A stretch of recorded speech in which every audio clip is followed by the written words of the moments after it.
Ano ba yun? Ayun, ayun, ayun. Uy, putik, ayun nga. Unggoy. Unggoy. Ang laki, ang laki, ang laki. Ayun, ayun, ayun na. Yun na. Bumagsak talaga. Yung isa nandoon, yung isa nandoon.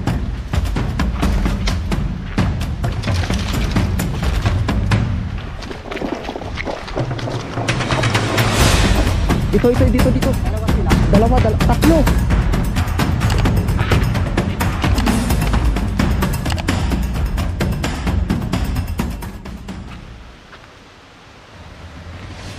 Andito lang yun, nandito.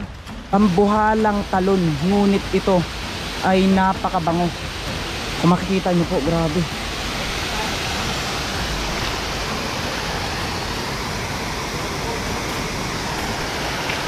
Grabe, oh, tingnan nyo po.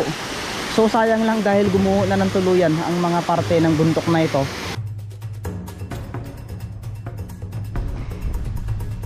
Ikta-iktaryang palayan at mga dambuhalang batuhan. Ito yung madalas na nakikita ng mga tao dito sa lugar na ito. Kung makikita nyo, yung mga kabundukan na yan ay dyan mismo tayo papasok at didiscover na naman tayo ng panibagong falls na kung saan ito ay mahiwaga, sapagkat bago tayo makarating doon ay meron daw tayong mararamdamang kakaiba. Ano kaya yon? Malalaman kaya natin? Abangan nyo ang aming episode sa paglakbay dito sa kabundukang ito, kasama si Mr. Mindoreñong Mangyan. And 3, 2, 1. Papasok pa lang tayo sa mahiwagang bundok na ito. Kakaiba na yung pakiramdam. Yung parang may mga lumilipad na bubuyog na malalaki. Tapos kung makikita nyo yung area na to, ang dilim. Ayan, dumidilim, gumagalaw ang ulap. Tignan nyo po, gumagalaw ang ulap. Yun yung sinasabi ng isang katutubo na nakasalubong namin, na wag daw kami magpaalanganin ng oras dito. So hintayin natin si Mindoreño. Alam nyo ba ano? Wag daw dito dapat abutin tayo ng alas 5 kasi may mga dumadaan dito na mga NPA. Ah, dito sa area na to? Pinakalubutan tuloy ako. Kaya wag na wag. Tsaka marami kang maririnig daw dito. May naririnig ako parang ano, parang lipad ng drone. Dito banda yan. May mga O yung, maririnig. yung area dito, bubuyog. May muti ako nakuha, oh.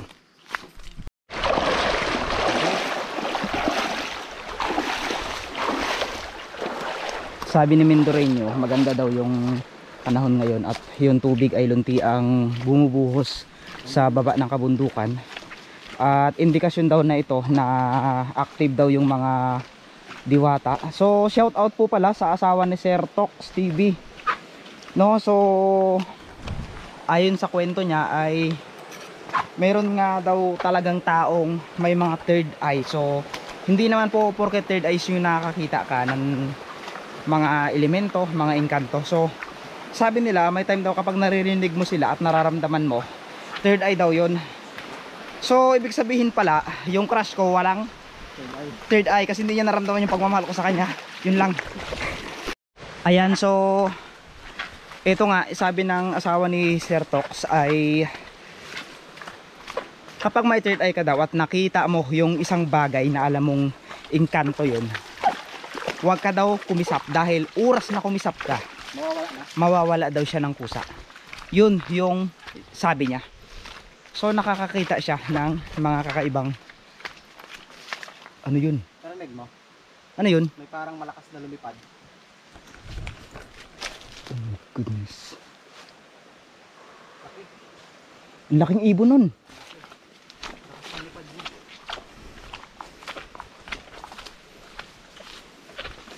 Cut muna natin mga kalahi. Ayun. Laki. Oh my god. Madulas dito. Ang laki. Ang laking isda. So sabi ni Mr. Mindoreño, bago tayo makarating sa area na pupuntahan natin ngayon ay meron tayong mga dambuhalang batong madadaanan.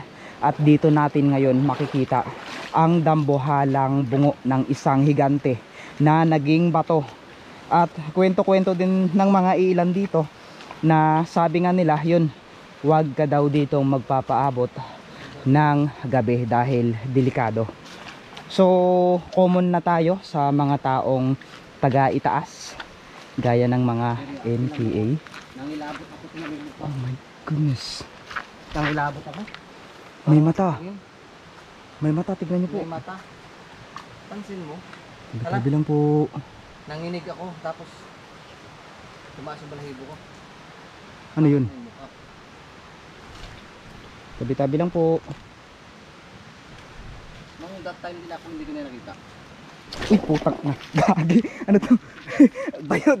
Ay, putik yan. Kala ko ahas. Sorry lang po ha, sorry. Parang may mga naliligo. Parang may mga narinig akong sumisigaw na tumatalon. Diyan, baka meron. Kung wala. Meron kaya? So abangan natin mga kalahi. Update ko kayo. Ano ba yun? Ayun, ayun, ayun. Uy, putik, ayun nga. Unggoy. Unggoy. Dalawa sila. Ang laki, ang laki, ang laki. Ayun, ayun, ayun na. Yun na. Dalawa. Dalawa, ayun sila, ayun, ayun, ayun. Bumagsak, bumagsak. Dalawa sila. Ang bilis. Mag-asawa sila guys. Mabuti pa sila magsama kahit sa bundok. Oh my god, ayan, ayan, ayan. Gaki. Saan? Ay, lumalaban, lumalaban. Saan ba sila? Ito. Nakita mo? Pugad pala ng mga unggoy dito. Saan? Andyan sa kanina, oh, lumalaban. Ay, gagi. Nakita mo bumagsak? Nakita ko. Bumagsak talaga. Yung isa nandoon, yung isa nandoon.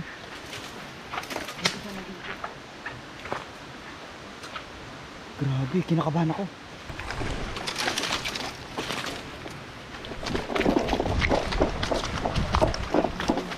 Ito, dito. Dalawa sila? Dalawa, tatlo. Kaya pumunta. Andito lang yun, andito.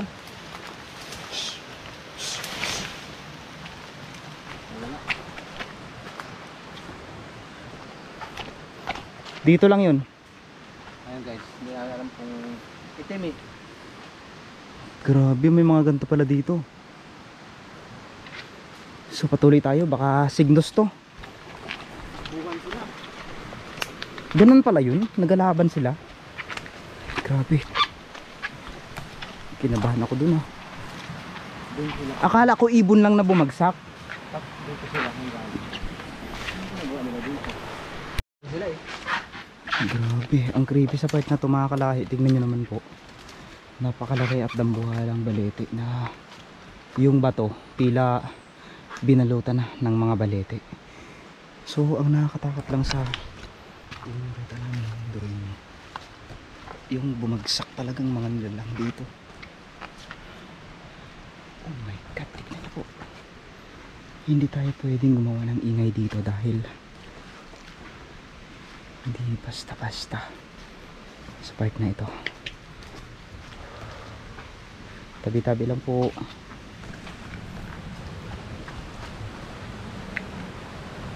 Ano to? Mayroon ditong ano, may upuan.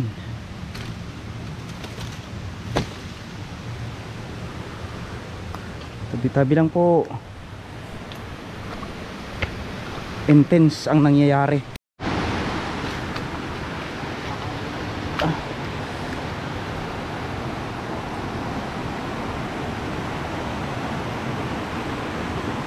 Oh my god, dito sila naka-standby.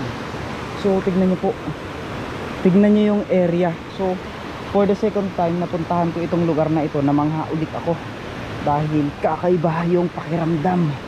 Grabe, so hindi ka pwedeng gumawa ng sobrang ingay dahil talaga namang agresibo ang mga nakatira dito.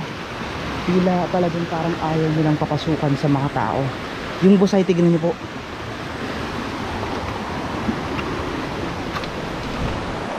Madudulas po yung bato dito. So hindi siya basta-basta mapasukan ng mga tao. Yung mag-asawang busay, nakikita natin ayun, mag-asawang busay.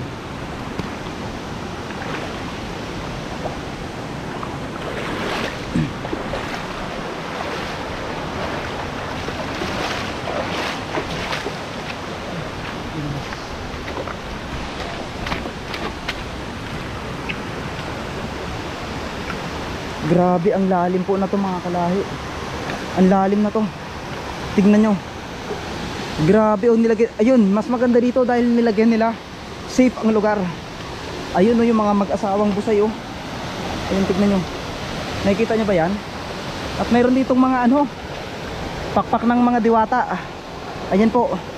May mga pakpak ng mga diwata dito. Indikasyon talaga na may mga nakatira dito sa lugar na to. Ayan, so tabi-tabi lang po.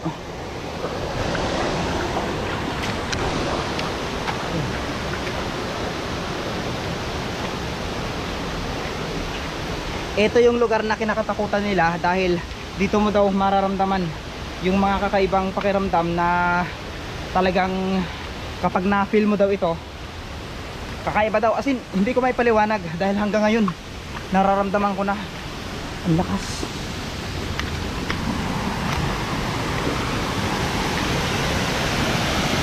Grabe, oh.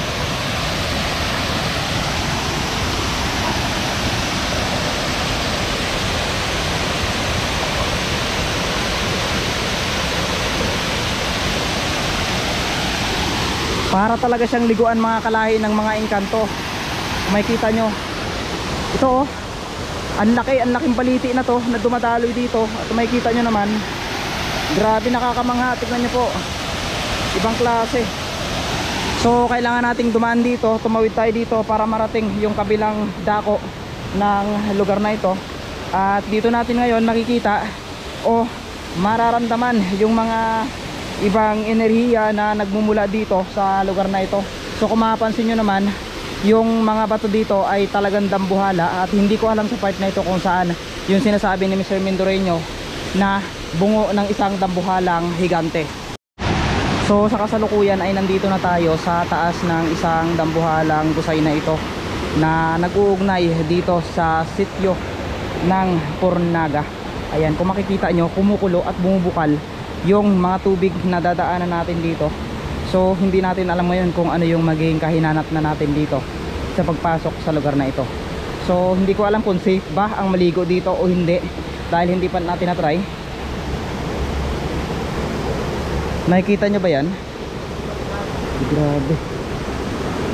Diyan tayo dadaan, paakyat. Oh my goodness. Kunting kamali natin dito, may posibilidad na malaglag tayo dito at hindi na tayo makikita ng mga taong mahal natin sa buhay. Wala namang nagmamahal sa atin, pamilya lang. So yun lang, tara diretso. Madulas nga.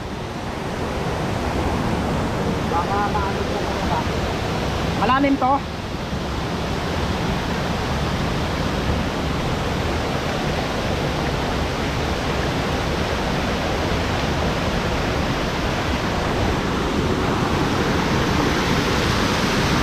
Parang pagong, oh. Parang pagong. Tingnan niyo po. Parang pagong.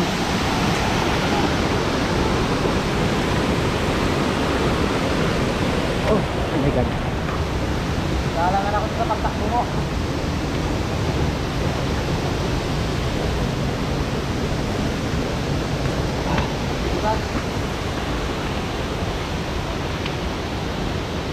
Dambu-dambuhalang mga bato ang ating madadaanan ngayon mga kalahi. Tignan nyo naman. So sa part na ito yung makikita natin. Ayan, paangat na po yan. Then makikita natin dito, hindi lang pala isa, dalawa, tatlo, baka sakaling may pang-apat o pang-lima pa na mga busay na makikita dito. So tara, patuloy tayo sa ating paglalakbay. Salamat po sa patuloy nyong pagsubaybay at pagsuporta sa aking munting channel at sana mas marami pa tayong mararating o mapupuntahang lugar na sa pamamagitan ng panonood nyo. Maraming salamat po. So tara, patuloy tayo. Ang creepy sa part na ito dahil kung makikita natin yung mga dambuhalang bato na tila naging kulay itim na, at kung mapapansin nyo nga, madudulas. So indikasyon nito na ang lugar na ito ay hindi siya safety na puntahan. Kumbaga hindi siya safety na akyatan ng mga individual na taong nag-hiking o pumupunta sa mga ganitong lugar. So ang maganda dito kapag may kasama ka, Pero sana sa susunod jowa ko na. Yun lang. Tila galit na galit ang mga busay dito sa pagpasok namin sa area na ito. Dahil kung mapapansin nyo, ito kaagad yung bubungad sa atin. Itong mga puno na tila hugis octopus o pugita. Kung makikita nyo naman, talagang ibang klase ang lugar na ito. Misteryoso at napakaganda. So kung ako lang, aakyatin ko itong area na ito na makikita natin. So yun yung dinadaanan namin, yung area na to. Ayan. So mag-iingat tayo dahil konting kamali lang, posibleng lumubog tayo sa kailaliman ng tubig na ito at tuluyan na tayong mahigop. Pagbungad natin dito, ito yung nakita natin, itong lukos ng ahas na namatay na dahil kumain siya ng isang nilalang na mas malaki pa sa kanya. Ayan, kung makikita nyo po, ang creepy. Tapos ang area na to, yun o, makikita nyo, mayroon siyang mga butas-butas na hindi natin alam kung may mga nakatirang nilalang dyan. So patuloy tayo sa pag-akyat dito. Ayun, kasama nga natin si Mr. Mendoreñong Mangyan. So ginabayan tayo ni Lloyd at ni Mendoreñong Mangyan sa pagpasok at pag-akyat dito, no? So delikado ang pag-akyat dito sa mga ganitong lugar. Lalo't nakita nyo naman, rumaragasa yung lakas ng tubig. Ang dami palang busay dito. So hindi lang basta-basta busay yung umaagos o bumabagsak dito. Dahil kung makikita nyo, malalalim. Ayan o. So safety siyang liguan. Siguro kapag mga ganitong panahon, pwede. Patuloy tayo. Grabe. Ayan. Anong tawag po sa inyo na to mga kalahi? Paki-comment naman po kung anong tawag sa halaman na ito. So nadaanan ko lang. Palaka na makingalak. Saan? Hindi na kinaya? Diwata yan, diwata. Ayan, tignan nyo po yung palaka. Hindi na kinaya, yung hirap ng buhay. Sakripisyo siguro. End na ng buhay niya, kaya hindi niya na kinaya. Ayan o. So ito ay diwata. Nakikita nyo, patay na siya, namatay na. So ang buhay talaga ng tao ay hindi natin masabi, gaya ng hayop, namamatay rin tayo. Kaya hanggat nabubuhay tayo, gumawa tayo ng mga bagay na maganda. At ang mas maganda dyan is wala tayong natatapakang mga tao.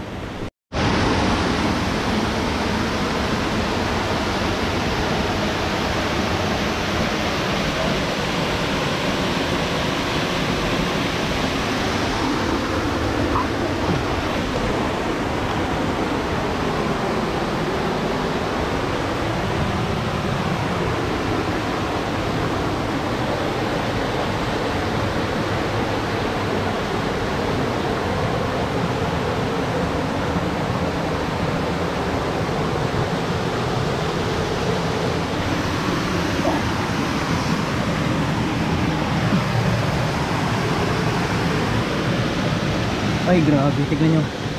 Ayun.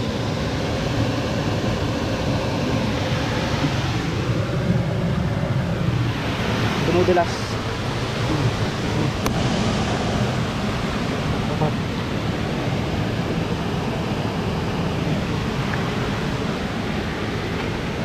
Lima.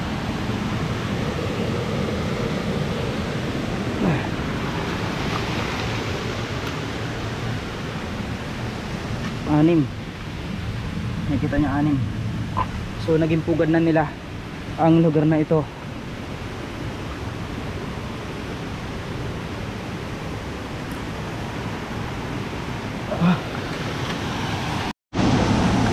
Kung susumahin natin lahat ng mga ano yun, oh my god, ayan, kung susumahin natin lahat ng mga bakit na makapag ano, bakit kung susumahin natin lahat ng mga falls na nakikita natin, tara na, my god, iba talaga yung pakiramdam. So malayo si Mendoreño.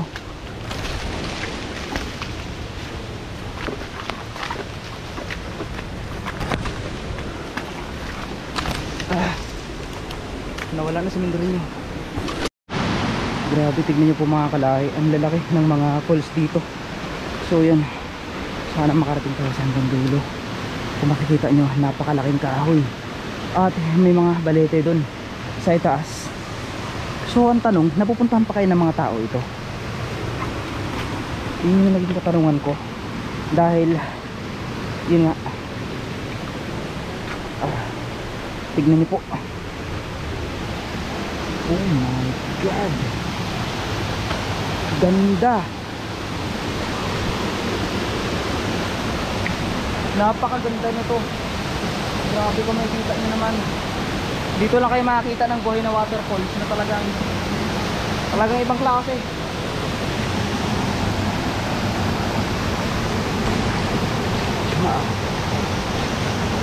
Buhay na buhay, ang sarap ng tubig.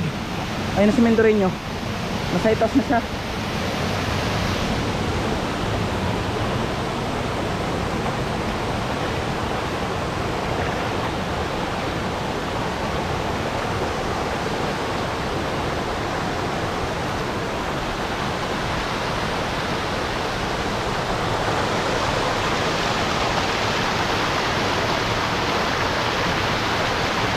Okay.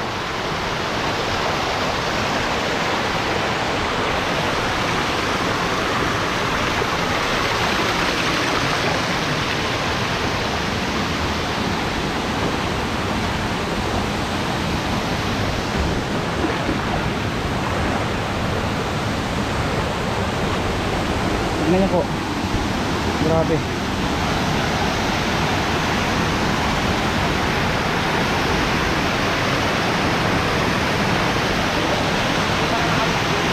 Ha?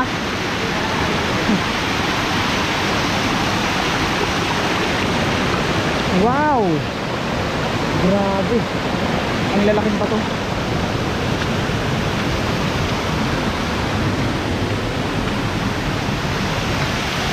Grabe, ang lalaki na to. Ito yung dadaanan natin. Ibang klase. Portal o lagusan ang dinaanan namin. Tignan nyo.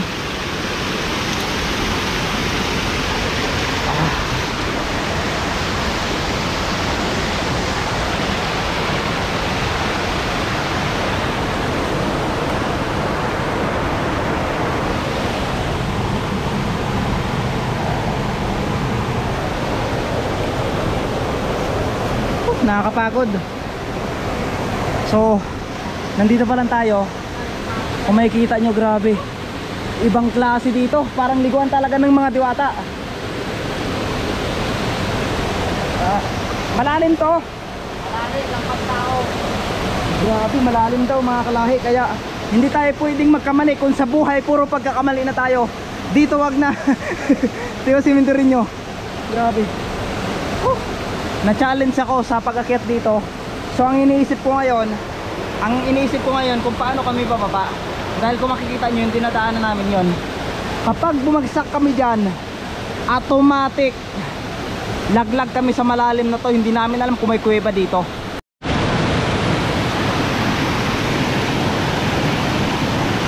Uy, putik. Yan yung babagsakan natin. Halimbawa magkamali tayo.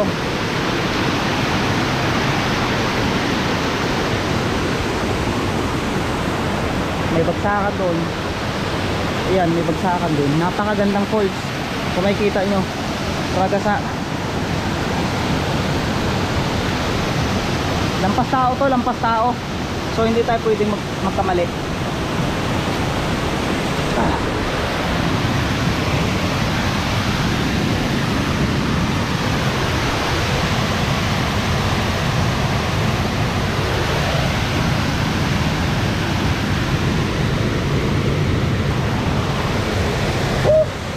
Grabe, nakakapangilabot. Ibang klase.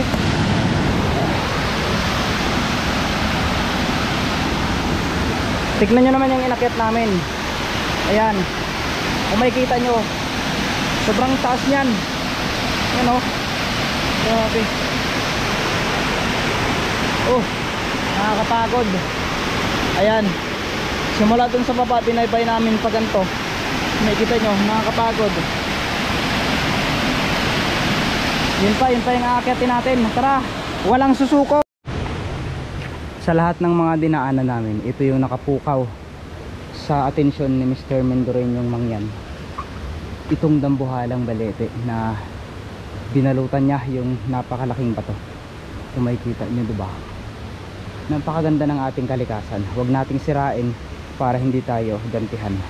So bago tayo mag-akyat dito, tingnan muna natin tong area na to. Ayan. So mayroon pa ditong busay, may busay dito. So akyat tayo dito kay Mendoreño. So kailangan natin maghabol dahil mabilis si Mr. Mendoreño. Aray.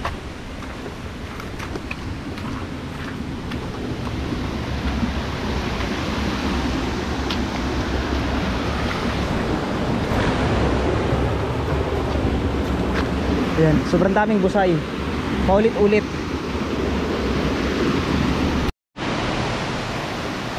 Sa malayuan ay matatanaw na natin dito yung isang dambuhalang talon. So busay yata ito na napakalaki, no? Kung makikita natin, kailangan nating tumaan dito sa part na to at lumusot sa kabila para hindi tayo mapaano. Ayan.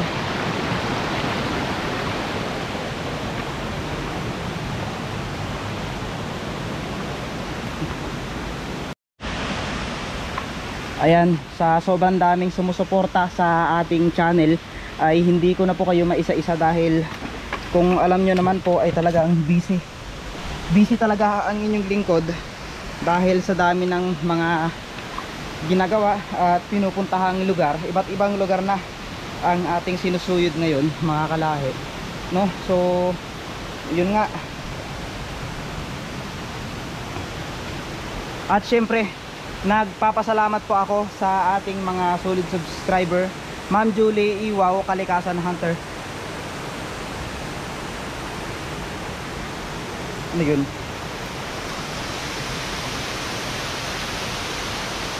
Ano yung mabango na yun?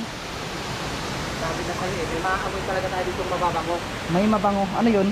Nung nakaraang, akyat namin dito ng Tem, pag akyat pa lang ni Tule, tsaka ni Ishore, talagang may naamoy silang mabango. Parang bulaklak na ano? Diba? Amoyin na yung mga dahon. Parang hindi naman to. Ano yun? Diba? May maamoy ka talaga. Ano yun ang gagaling? Hindi kaya sa ilalim ng tubig o pabango ng mga... Oh my god, tignan mo yung ano oh. Pabango talaga. Ay grabe. Mabango yung Paligid. yung paligid. Bakit? Oh my goodness. Grabe, tignan nyo po mga kalahi.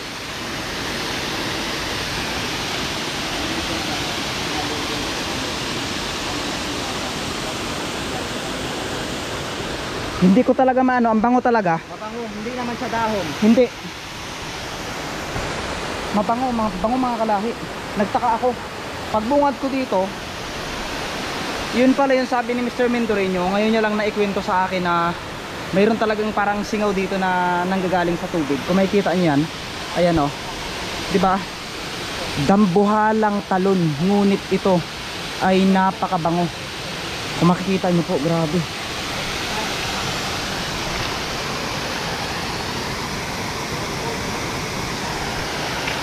Grabe o, tingnan niyo po. So sayang lang dahil gumuho na ng tuluyan ang mga parte ng bundok na ito na makikita naman dito. So nahihilo ako.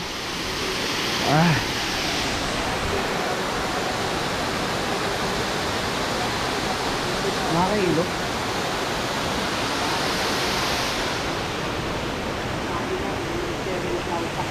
Mabuti na lang hindi kami sumunod doon dahil portal na daw yun. Nahihilo ako, sobrang bango. Ma'am Joy, iwawahan ko yung Kalikasan. Grabe. Delikado na yung area na yun. Mabuti na yun. Kaya ngayon nakakasamahan nyo kami sa dating. Nakakasamahan ko sa Listo Kalari. Nakasuko dito. Ewan na ko. Nabisig mo po.